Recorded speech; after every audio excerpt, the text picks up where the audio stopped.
అసలు వరల్డ్‌లోనే ఏ country stock మార్కెట్స్‌లో ఎక్కువ ఇన్వెస్ట్ చేస్తుందో మీకు తెలుసా? ఎప్పుడైనా మీకు డౌట్ వచ్చుంటుంది.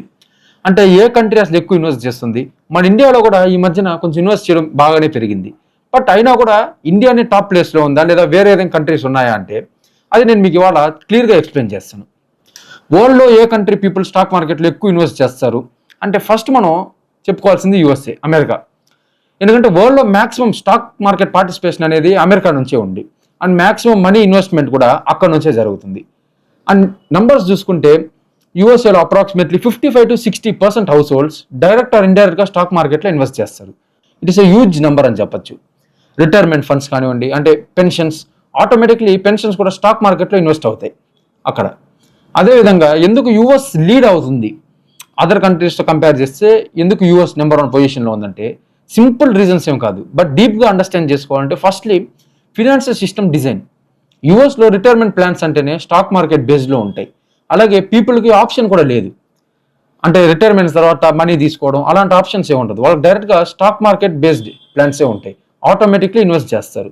అలాగే high trust in stock markets అని కూడా చెప్పొచ్చు. యూఎస్లో డెకేడ్స్ నుండి strong regulations, transparency, so people trust system కూడా బాగానే ఉంది. అలాగే ఫినాన్షియల్ ఎడ్యుకేషన్, స్కూల్స్ లెవెల్ నుండి కూడా ఇన్వెస్టింగ్ కాన్సెప్ట్స్ని వాళ్ళకి టీచ్ చేస్తారు పిల్లలందరూ కూడా. మనకు ఆ విధంగా ఉండదు. అంటే ఎందుకు ఇన్వెస్ట్ చేయాలి, ఎక్కడ ఇన్వెస్ట్ చేయాలి, స్టాక్ మార్కెట్స్ ఇన్వెస్ట్ చేస్తే ఉండే బెనిఫిట్స్ ఏంటి, అలాగే నెగిటివ్స్ అన్నీ కూడా వాళ్ళకి చాలా క్లియర్గా అనేది చిన్నప్పటి నుంచి స్కూల్ లెవెల్ నుండే ఇన్వెస్టింగ్ కాన్సెప్ట్స్ నేర్పిస్తారు. సో అవేర్నెస్ కూడా బాగా ఎక్కువ అని చెప్పొచ్చు యూఎస్లో. And other high investing countries ఏదో ఉన్నాయా అంటే Canada, United Kingdom, UK and Australia. ఈ 3 కంట్రీస్ కూడా టాప్ ప్లేసెస్లోనే ఉన్నాయని చెప్పొచ్చు. కామన్ ఫ్యాక్టర్ అంటే యూఎస్కి ఈ 3 కంట్రీస్ కానివ్వండి, కెనడా, యూకే, ఆస్ట్రేలియా, వీళ్ళకుండే కామన్ ఫ్యాక్టర్స్ ఏంటంటే డెవలప్డ్ ఎకానమీస్, టాప్ ఎకానమీస్లో వన్ ఆఫ్ ది పార్ట్స్ అని చెప్పొచ్చు. అలాగే పెన్షన్ సిస్టమ్స్ కూడా స్టాక్ బేస్డ్లో ఉంటాయి వాళ్ళందరికీ. వేరే ఇండియాలో మనకు పెన్షన్ సిస్టమ్ అనేది ఆ విధంగా ఉండదు. మనందరికి తెలుసు కూడా ఏ విధంగా ఉంటుందో. లో ఇన్వెస్ట్మెంట్ కంట్రీస్ అంటే వరల్డ్లోనే బాగా లోగా ఇన్వెస్ట్ చేసే కంట్రీ ఏదైనా ఉందా అంటే మనం ఇండియా అని చెప్పుకోవచ్చు. ఎందుకంటే హిస్టారికలీ కూడా ఇండియాలో స్టాక్ మార్కెట్ మీద అంత బిలీఫ్ అనేది లేదు. And many Asian and African కంట్రీస్లో కూడా చాలా లో ఇన్వెస్ట్మెంట్ జరుగుతుంది స్టాక్ మార్కెట్స్లో.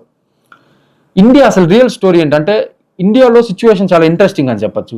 పాస్ట్ ఇండియా అండ్ ప్రెసెంట్ దాంట్లో కొంచెం డిఫరెన్స్ ఉంది. పాస్ట్ ఇండియాలో చూసుకుంటే వెరీ లో పార్టిసిపేషన్, అంటే ఎంటైర్ ఇండియాలో ఉండే పాపులేషన్లో ఒక 100%లో 2-3% పాపులేషన్ మాత్రమే స్టాక్ మార్కెట్లో ఉండేవాళ్ళు. చాలా తక్కువ. ఎందుకు లో అని చూస్తే ఫియర్ అండ్ డిస్ట్రస్ట్. ఇదే main reason. Parents mind set కూడా ఏ విధంగా ఉంటుందంటే చాలా మంది మనం చూస్తాం స్టాక్ మార్కెట్లోనే ఇన్వెస్ట్ చేస్తున్నాను అంటే అంటే అది ఒక పాజిటివ్ సైన్ లాగా వాళ్ళు కాకుండా ఇమీడియట్గా ఫేస్ రియాక్షన్ మారుతుంది. అదేవిధంగా అమ్మో స్టాక్ మార్కెట్ అంటే అది గ్యాంబ్లింగ్ కదా అనేది వాళ్ళ మైండ్లో ఇమీడియట్గా ట్రిగర్ అవుతుంది.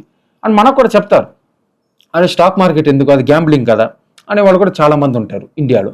రీజన్స్ వాళ్ళు ఎందుకు స్టాక్ మార్కెట్ అంటే ఒక గ్యాంబ్లింగ్ అంటున్నారు, ఇన్వెస్ట్ చేయకూడదు అంటున్నారు అంటే ఊరికి ఏమనట్లేదు, వాళ్ళు చాలా స్కామ్స్ అనేది చూశారు. ఫర్ ఎగ్జాంపుల్ 1992లో అందరికి తెలిసిందే హర్షత్ మెహతా స్కామ్. అదేవిధంగా 2001లో కేతన్ పారెక్ స్కామ్. పీపుల్ మనీ చాలా లూజ్ అయ్యారు ఆ స్కామ్ టైంలో. సో ఆ టైంలో ట్రస్ట్ అనేది కంప్లీట్లీ బ్రేక్ అయిపోయింది చాలా మందికి కూడా. అలాగే సేఫ్ ఇన్వెస్ట్మెంట్ కల్చర్ అని చెప్పొచ్చు. ఇండియాలో ట్రెడిషనల్ థింకింగ్ అంటే మన వాళ్ళు ఏ విధంగా ఆలోచించే వాళ్ళంటే ఇప్పుడు కూడా చాలా వరకు అలాగే ఆలోచిస్తున్నారు. For example gold, land, fixed deposits. అంటే స్లోగా పెరిగినా కూడా ఫిక్స్డ్ డిపాజిట్లో ఫిక్స్డ్ కదా, ఫిక్స్డ్ డిపాజిట్ అనే నేమ్లోనే ఫిక్స్డ్ ఉంది. అలాగే ఇన్వెస్ట్మెంట్ కూడా సేఫ్, ఒక 6% అయినా 7% అయినా 8 అయినా సేఫ్గా వస్తుంది కదా అది మనకి అనే ఒక కాన్సెప్ట్ని చూస్ చేసుకుంటారు ఇండియాలో ఫిక్స్డ్ డిపాజిట్ని. అదేవిధంగా ల్యాండ్లో ఇన్వెస్ట్ చేస్తే ఉంటే అది ఇంకెన్ని సంవత్సరాలకైనా పెరగడమే తప్ప తగ్గేది ఉండదు అనే కాన్సెప్ట్ని మనం బాగా నమ్ముతాం ఇండియాలో. అదేవిధంగా ల్యాండ్ అనేది మనకు ఒక మంచి అప్రిషియేషన్ అసెట్ చెప్పుకుంటాం కూడా. మాకు ఇక్కడ పడాన్ దగ్గర ల్యాండ్ ఉంది, ఇంత ల్యాండ్ ఉంది, ఒక ప్లాట్ ఉంది, ఫామ్ ల్యాండ్ ఉంది, ఏదైనా.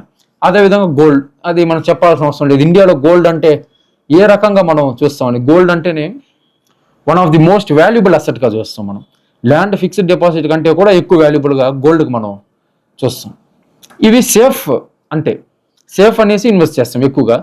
మనం స్టాక్ మార్కెట్ ఇన్వెస్ట్ చేస్తాం ఒకవేళ చెప్తే కూడా పేరెంట్స్ ఏం చెప్తారంటే ఎక్కువగా రిస్క్ తీసుకోకు, స్టాక్ మార్కెట్ ఎందుకు డేంజరస్ కదా, అదేదో డబ్బుల్ని ఇంకెక్కడైనా కొంచెం ఇన్వెస్ట్ చేసుకోవచ్చు కదా, కొంచెం కొంచెంగా సేవ్ చేసుకునేనా అని.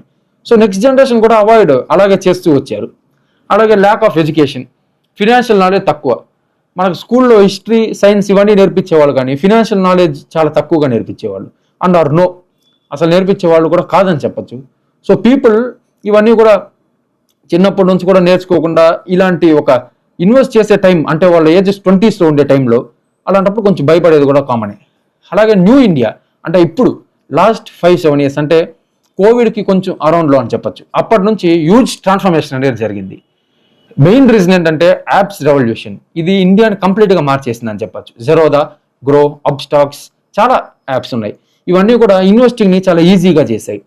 అలాగే మనందరం కూడా ఇంట్లో కూర్చొని ఫోన్లో ఉంచే స్టాక్స్ని బై చేయడం, సెల్ చేయడం, ఇవన్నీ కూడా జరిగేదానికి చాలా ఈజీ ప్రాసెస్గా మారిపోయింది. అలాగే యూత్ ఎంట్రీ, యంగ్ జనరేషన్ కొంచెం రిస్క్ తీసుకోవడానికి అలవాటు పడుతున్నారు. అదేవిధంగా లెర్నింగ్ మైండ్ సెట్ ఎక్కువై యూత్ ఎంట్రీ అనేది చాలా ఎక్కువగా పెరిగిందని చెప్పచ్చు స్టాక్ మార్కెట్స్లో. అదేవిధంగా ఎస్ఐపి కల్చర్ చాలా ఇంపార్టెంట్ ఇది ఇండియాలో. మ్యూచువల్ ఫండ్స్ భారీగా బూమ్ అయ్యాయి. మంత్లీ ఇన్వెస్ట్మెంట్ హ్యాబిట్ అనేది ఆల్మోస్ట్ ప్రతి ఒక్కరు కూడా ఇప్పుడు మెల్లిగా నేర్చుకుంటున్నారని చెప్పచ్చు. నెంబర్స్ కూడా భారీగా చేంజ్ అయ్యి 2015లో 2 crore డిమాట్ అకౌంట్స్ ఇండియాలో ఉండేవి, 2 కోట్లు. అదే ఇప్పుడు చూసుకుంటే మనం 15 crores డిమాట్ అకౌంట్స్ ఉన్నాయి, 15 కోట్లు. అంటే మోర్ దెన్ 500-600% పైగా మారిందని చెప్పచ్చు. ఇది హ్యూజ్ గ్రోత్. వేరే ఏ కంట్రీలో కూడా అంటే అట్ ఎ టైం ఇంత స్పీడ్గా రెవల్యూషన్ మారడం అనేది ఎక్కడ కూడా అంత ఈజీగా కనిపించదు మనకి. స్టిల్ ఎందుకు ఇండియా ఇంకా కూడా వెనకే ఉంది అంటే 15 కోట్ల డిమాట్ అకౌంట్స్ ఉన్నాయి. ఒకప్పుడు 2 crores ఉండేది, ఇప్పుడు 15 crores ఉన్నాయి. బట్ స్టిల్ ఎందుకు ఇంకా వెనకే ఉన్నాం యూఎస్తో కంపేర్ చేస్తే? అండ్ అలాంటి వాళ్ళతో టాప్లో ఉండేవాళ్ళు, యూఎస్ఏ కాదు ఇంకో 2-3 టాప్లో ఉండే వాళ్ళతో కంపేర్ చేస్తే ఎందుకు మనం ఇంకా వెనకే ఉన్నామంటే ఇండియా పార్టిసిపేషన్ తక్కువ ఇంకా కూడా. రీజన్ ఏంటంటే firstly rural population high, income levels lower, financial literacy gap. ఈ 3 ఒక మెయిన్ రీజన్గా చూడొచ్చు. రూరల్ పాపులేషన్ అనేది ఇండియాలో ఎక్కువ. అంటే ఇప్పుడు కూడా ఎస్ఐపి చేసేవాళ్ళు కానివ్వండి, లేదా స్టాక్ మార్కెట్ కొంచెం నాలెడ్జ్ పెంచుకునే వాళ్ళు రూరల్లో అసలు లేరు అని కాదు, ఊర్లో కూడా ఉన్నారు. బట్ ఎక్కువగా కూడా సిటీస్లో ఉండే వాళ్ళలో హౌస్ హోల్డ్స్ అనేవి ఎక్కువగా ఇన్వెస్ట్ చేస్తున్నారు, ఎస్ఐపిస్ చేయడం ఇవన్నీ జరుగుతుంది. అలాగే income levels lower. For example సిటీలో చూసుకుంటే ఫర్ ఎగ్జాంపుల్ బెంగళూరు, చెన్నై, హైదరాబాద్, ముంబై, పూణే, ఢిల్లీ ఇలాంటి సిటీస్లో అంతటా కూడా ఇన్కమ్స్ అనేవి బాగా ఉంటాయి. అంటే ఫర్ ఎగ్జాంపుల్ ప్రతి ఒక్కరు కూడా ఒక మంచి ఇన్కమ్ అనేది, అంటే ఎవరికి కూడా ఇన్కమ్ అనేది ఎవరు వాళ్ళ కష్టాలు ఉంటాయి, కానీ ఇన్కమ్ని సేవ్ చేసుకునేదానికి కొంచెం సిటీస్లో ఉండే వాళ్ళు ఎక్కువగా ఇంట్రెస్ట్ చూపిస్తారు, ఎస్ఐపి చేద్దాం మనం అలా ఇలా. సో ఇది చాలా ఇంపార్టెంట్ అని చెప్పచ్చు. రూరల్ ఇండియాలో ఆ విధమైన మైండ్ సెట్ అనేది లేదు. మనకు తెలిసిన వాళ్ళు కూడా నేను ఇలా పెట్టానన్నా, నేను లాస్ అయిపోయాను, నేను ఇలా చేశాను అని చెప్పేవాళ్ళు ఎక్కువ ఉంటారు. నేను సక్సెస్ అయ్యాను అని చెప్పేవాళ్ళు మనకి లిటరీ కనిపించరు. ఆర్ 1 or 2 members ఎవరో ఉంటారు, మనం నమ్మం కూడా వాళ్ళని. మీడియా ఫియర్ ఉంటుంది, lack of understanding, and breaking newses కూడా వింటూనే ఉంటాం. ఇప్పుడు ఫర్ ఎగ్జాంపుల్ ఇలాంటి సిచ్యువేషన్ మనం తీసుకుంటే రీసెంట్గా జరిగిన వార్ సిచ్యువేషన్స్ ఇప్పుడు జరుగుతుంది. ఇలాంటప్పుడు ఒక డేలోనే 10 లక్షల కోట్లు మార్కెట్ క్యాప్ అనేది వైపౌట్ అయింది. అలా బిగ్ నెంబర్ 10 లక్షల కోట్లు 10 lakh crores అనేటప్పుడు తప్పకుండా మనందరిలో కూడా ఒక షాక్ అనేది క్రియేట్ అవుతుంది. స్టాక్ మార్కెట్కి ఎంత దూరంగా ఉంటే అంత బెటర్ అనేలాగా మనకు తెలుస్తుంది. అంటే పేరెంట్స్ రాంగ్గా అంటే పేరెంట్స్ రాంగ్ అనేవి కాదు, వాళ్ళ ఎక్స్పీరియన్స్ డిఫరెంట్ అని చెప్పచ్చు. వాళ్ళు చూసిన టైంలో అలాంటి సిచ్యువేషన్స్ని వాళ్ళు చూశారు. ఇప్పుడున్న సిచ్యువేషన్స్ కొంచెం వేరు, ఫార్ షూర్ అప్పట్లో ఉండేలాగా ఇప్పుడు లేదని చెప్పచ్చు. స్టాక్ మార్కెట్ ఇండియాకి అసలు ఎలా హెల్ప్ చేసింది అంటే పాజిటివ్ సైడ్ ఉంది దీంట్లో. ఒక మెయిన్ రీజన్ ఏంటంటే వెల్త్ క్రియేషన్ అని చెప్పచ్చు. Firstly long term investors huge వెల్త్ని క్రియేట్ చేసుకున్నారు స్టాక్ మార్కెట్స్ ఇన్వెస్ట్ చేసి. అదేవిధంగా company growth, companies money raise చేసి ఎక్స్పాండ్ చాలా బాగా అయ్యాయి స్టాక్ మార్కెట్స్ ద్వారా. అలాగే జాబ్ క్రియేషన్, బిజినెస్ గ్రోత్ పెరిగింది, జాబ్స్ వచ్చాయి. అలాగే రిస్కీ పార్ట్స్ కూడా ఉన్నాయి దీంట్లో. ఓన్లీ పాజిటివ్ అని చెప్పకుండా రిస్కీ కూడా తప్పకుండా ఉంది, నెగిటివ్ సైడ్ కూడా ఉంది. ఫస్ట్లీ వొలటాలిటీ, మార్కెట్ సడన్గా క్రాష్ అవుతుంది, ఇది మనందరికి తెలిసిందే.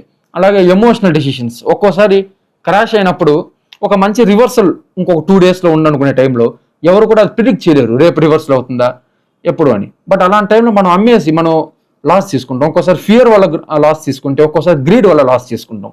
అంటే ప్రాఫిట్లో ఉన్నా కూడా అమ్ముకోకుండా ఇంకా వస్తుంది అని ఆశపడుతూ లాసెస్ కూడా తీసుకుంటాం. అదేవిధంగా ల్యాక్ ఆఫ్ నాలెడ్జ్, ఇది చాలా ఇంపార్టెంట్. బ్లైండ్ ఇన్వెస్టింగ్, చాలా మంది కూడా ఇండియాలో మనకు బ్లైండ్ ఇన్వెస్టింగ్ చేస్తారు. అంటే నాకు ఇక్కడ ఎక్కడో మెసేజ్ వచ్చింది, ఆ మెసేజ్లో పలానా స్టాక్ను కొనమన్నారు, ఇంత క్వాంటిటీ కొనమన్నారు, నేను ఇంత క్వాంటిటీ కొనేసాను, ఒక 1 week హోల్డ్ చేస్తే నాకు డబుల్ అయిపోతుంది లేదా ఇంత % రిటర్న్ వస్తుందని చెప్తున్నారు. అవన్నీ అలా బ్లైండ్ ఇన్వెస్టింగ్ చేస్తారు, ఎవరో చెప్పారను ఒక ఫేక్ న్యూస్ని నమ్ముకొని. అదేవిధంగా ఇండియా ఫ్యూచర్లో యూఎస్ లాగా, అంటే యూఎస్ అంత లార్జ్గా ఇన్వెస్ట్మెంట్ ఇండియా చేస్తుందా అంటే స్లోలీ తప్పకుండా ఎస్ అని చెప్పచ్చు. ఎందుకంటే ఇప్పుడు యూత్ పాపులేషన్ అనేది బాగా పెరుగుతుంది, యంగ్ పాపులేషన్ బాగా ఎంటర్ అవుతున్నారు స్టాక్ మార్కెట్, ఎస్ఐపి ద్వారా కానివ్వండి, అలా ఏదో ఒక విధంగా సేవింగ్ అనేది బాగా పెంచుతున్నారు. అదేవిధంగా డిజిటల్ గ్రోత్, ఫినాన్షియల్ అవేర్నెస్ కూడా బాగా పెరిగింది. అంటే తప్పకుండా సేవ్ చేసుకుంటేనే మంచి ఫ్యూచర్ ఉంటుంది అనే ఒక మైండ్ సెట్కి ప్రతి ఒక్కరు కూడా షిఫ్ట్ అవుతున్నారు, యూత్ ఎస్పెషలీ. సో ఈ విధమైన మైండ్ సెట్ ఉన్నప్పుడు వెళ్ళే కొద్ది కూడా ఫ్యూచర్లో తప్పకుండా ఇన్వెస్ట్మెంట్స్ అనేవి ప్రతి ఒక్కరు కూడా ఇన్వాల్వ్ అవుతారు, ప్రతి ఒక్కరు కూడా ఇన్వెస్ట్ చేసేదానికి ఆసక్తి ఎక్కువ చూపిస్తారని చెప్పచ్చు. స్టాక్ మార్కెట్ అంటే అసలు మంచిదేనా అంటే నెయిదర్ గుడ్ ఆర్ బ్యాడ్. అంటే తప్పకుండా మంచిది అని చెప్పలేం, తప్పకుండా బ్యాడ్ అని కూడా చెప్పలేం. ఒక టూల్ అని చెప్పచ్చు, కరెక్ట్గా యూజ్ చేసుకున్న వాళ్ళు మనీ మేకింగ్ టూల్ అని చెప్పచ్చు. ఆర్ ఎవరైనా కొంచెం తప్పు చేసినా కూడా లార్జెస్ట్ మనీ లూసింగ్ టూల్ అని కూడా చెప్పచ్చు, ఫాస్టెస్ట్ అని చెప్పచ్చు, లార్జెస్ట్ కంటే కూడా చాలా ఈజీగా మనీ పోతుంది కూడా. స్టాక్ మార్కెట్ని చూసి అసలు భయపడడం అనేది రాంగ్, బ్లైండ్గా ఫాలో అవ్వకూడదు మనం. ఫస్ట్లీ స్టాక్ మార్కెట్ని మన ఓన్ అనాలిసిస్ ఉండాలి, లేదా ఫినాన్షియల్ అడ్వైజర్ని కలిసి వాళ్ళ దగ్గర నుంచి మనం తప్పకుండా ఇన్వెస్ట్ చేసుకోవడం కూడా చాలా బెటర్ ఆప్షన్ అనేది చెప్పచ్చు. ఎప్పుడు మనం ఒక్కటే ఏం నమ్ముకోకూడదు. అంటే ఎవరో నాకు మెసేజ్ పెట్టారు, వాళ్ళు ఎవరో నన్ను ఈ స్టాక్ కొనమన్నారు, అలా కొనేమంటే మీకు మోస్ట్లీ 99% ఛాన్సెస్ లాస్ రావడానికే ఉంటుంది. అండర్స్టాండ్ చేసి ఇన్వెస్ట్ చేయాలి, అది పవర్ఫుల్ అని చెప్పచ్చు. ఆ విధంగా మీరు అండర్స్టాండ్ చేసుకొని ఇన్వెస్ట్ చేశారంటే మీకు అప్పుడు స్టాక్ మార్కెట్ అనేది ఒక పవర్ఫుల్ టూల్ లాగా మారిపోతుంది.